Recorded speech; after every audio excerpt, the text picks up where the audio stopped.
नमस्कार दोस्तों, आप सभी का स्वागत है। इस वीडियो में हम बात करेंगे गणतंत्र दिवस 2026 खास क्यों होने वाला है। गणतंत्र दिवस यानी रिपब्लिक डे। इस वीडियो में बात करेंगे 2026 में गणतंत्र दिवस पर मुख्य अतिथि कौन होने वाले हैं, उनकी चर्चा करेंगे। गणतंत्र दिवस पर ध्वजारोहण किसके द्वारा किया जाएगा, उसकी चर्चा करेंगे। गणतंत्र दिवस मनाया क्यों जाता है, उसकी चर्चा करेंगे। और साथ में जानेंगे 2026 में कौन से सैन्य शक्ति प्रदर्शन होने हैं और कितने लोग इस समारोह में भाग लेंगे। सारी बातें सरल और आसान भाषा में इस वीडियो में बताऊंगा। वीडियो की पीडीएफ आपको फ्री उपलब्ध कराई जाएगी। स्क्रीन पर नंबर दिखेगा, उस पर मैसेज करके पीडीएफ प्राप्त कर सकते हैं। आइए वीडियो की शुरुआत करते हैं और जानते हैं गणतंत्र दिवस 2026 खास क्यों है। तो गणतंत्र दिवस को इंग्लिश में क्या कहा जाता है? गणतंत्र दिवस को इंग्लिश में कहा जाता है रिपब्लिक डे। और रिपब्लिक डे हम हर वर्ष 26 जनवरी को सेलिब्रेट करते हैं।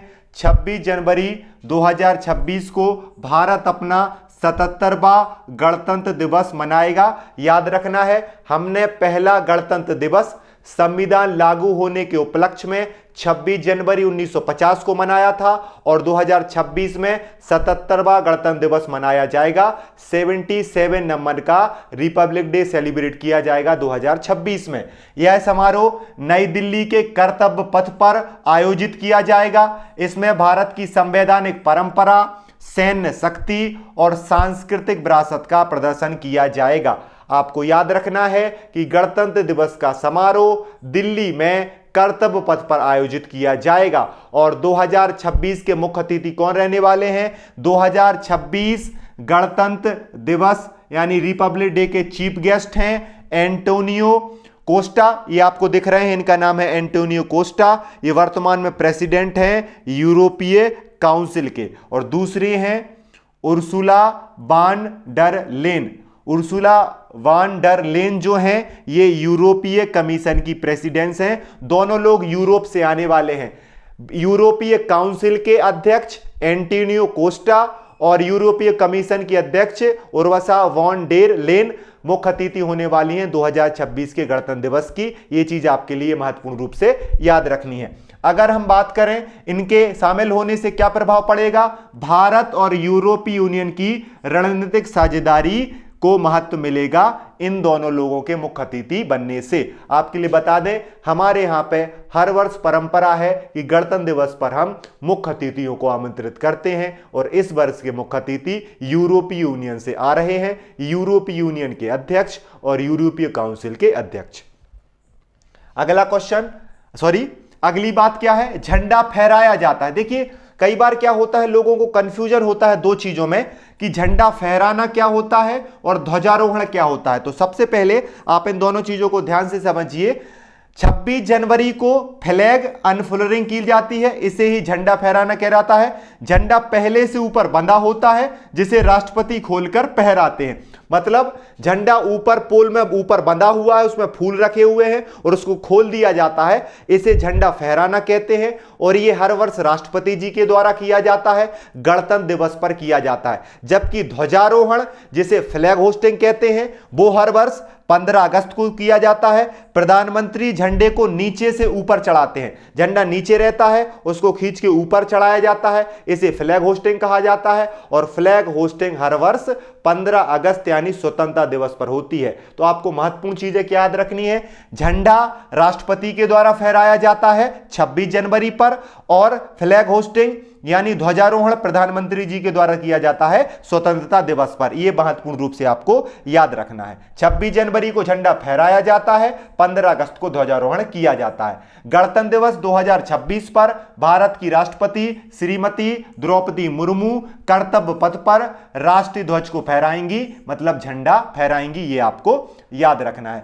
अब अगर हम बात करें कि संविधान लागू होने के प्रतीक में हम क्या करते हैं, यह झंडा फहराना 26 जनवरी 1950 को भारतीय संविधान के लागू होने और भारत के गणतंत्र राष्ट्र बनने की स्मृति में मनाया जाता है। यह हमारी संप्रभुता, लोकतंत्र और कानून के शासन का प्रतीक है। झंडा क्यों फहराया जाता है 26 जनवरी को? क्योंकि इसी दिन भारत का संविधान लागू हुआ था, 26 जनवरी 1950। इसी दिन भारत रिपब्लिक बना था। इसके साथ 21 तोपों की सलामी दी जाती है। राष्ट्र ध्वज को फहराने के साथ साथ राष्ट्रगान के बाद 21 तोपों की सलामी दी जाती है, जो राष्ट्राध्यक्ष को दिए जाने वाला सर्वोच्च सैन्य सम्मान है। इसके साथ फिर परेड की शुरुआत होती है। झंडा फहराने और राष्ट्रगान के तुरंत बाद गणतंत्र दिवस परेड 2026 आरंभ हो जाएगी, जिसमें सशस्त्र बलों की शक्ति का प्रदर्शन किया जाएगा, राज्यों की सांस्कृतिक झांकियां दिखाई जाएंगी, तकनीकी और सामरिक क्षमताओं का प्रदर्शन किया जाएगा, जिसमें हजारों लोग अतिथि के रूप में भी शामिल होंगे। तो ये चीज आपको याद रखनी है। यही चीजें 2026 के गणतंत्र दिवस को खास बनाती हैं। उनमें सबसे महत्वपूर्ण चीज है पहली थीम। आपको याद रखना है कि गणतंत्र दिवस 2026 की जो विशेष थीम है वो है वंदे मातरम के 150 वर्ष। गणतंत्र दिवस 2026 पर राष्ट्रीय गीत वंदे मातरम की 150वीं वर्षगांठ है और इसी थीम पर गणतंत्र दिवस 2026 मनाया जाएगा, जिसमें वंदे मातरम से जुड़ी विरासत पेंटिंग का प्रदर्शन किया जाएगा, अखिल भारतीय सैन्य बैंड प्रस्तुत किया जाएगा, थीम आधारित झांकियां और पुष्प सज्जा होगी, विशेष रूप से डिजाइन किए गए निमंत्रण पत्र होंगे और देशव्यापी जन भागीदारी होगी। तो 2026 में किस थीम के साथ गणतंत्र दिवस सेलिब्रेट किया जा रहा है? गणतंत्र दिवस वंदे मातरम की 150वीं वर्षगांठ की थीम पर सेलिब्रेट किया जा रहा है। इस दौरान क्या किया जाएगा? सैन्य शक्ति प्रदर्शन किया जाएगा, मिलिट्री पावर डिस्प्ले गणतंत्र दिवस पर किया जाएगा, जिसमें 61 कैवेलरी माउंटेन कॉलम को शामिल किया जाएगा, T-90 टैंक, अर्जुन टैंक मुख्य युद्धक टैंक होंगे, इन्हें शामिल किया जाएगा, ब्रह्मोस मिसाइल, आकाश मिसाइल और अन्य मिसाइल प्रणालियों जिसमें AMRSAM मिसाइल प्रणाली शामिल होंगी, ड्रोन, UGVS और रोबोटिक सिस्टम का भी प्रदर्शन किया जाएगा, साथ में उन्नत तोपखानों का भी प्रदर्शन किया जाएगा military power display 2026 Republic day के दौरान। मार्च पास्ट किया जाएगा और फ्लाइंग पास्ट भी किया जाएगा। 18 मार्चिंग टुकड़ियां होंगी, 13 सेना के बैंड होंगे, भव्य फ्लाई पास्ट होगा जिसमें राफेल, सुकोई 30, मिग-29 शामिल होंगे, अपाचे, LCH और परिवहन विमान भी शामिल किए जाएंगे और साथ में पशु टुकड़ियों की भी भागीदारी देखने को मिलेगी मार्च पास्ट और फ्लाई पास्ट के दौरान गणतंत्र दिवस के मौके पर। साथ ही साथ इसमें जन भागीदारी भी बहुत बड़े स्तर पर रहनी है। 2026 में लगभग 10,000 विशेष अतिथि आमंत्रित किए जाएंगे, जिनमें इनोवेशन से जुड़े लोग, उद्योग से जुड़े लोग, स्वयं सहायता समूह यानी सेल्फ हेल्प ग्रुप से जुड़े लोग, उत्कृष्ट कलाकार और राष्ट्र निर्माता नागरिकों का भी सम्मान किया जाएगा।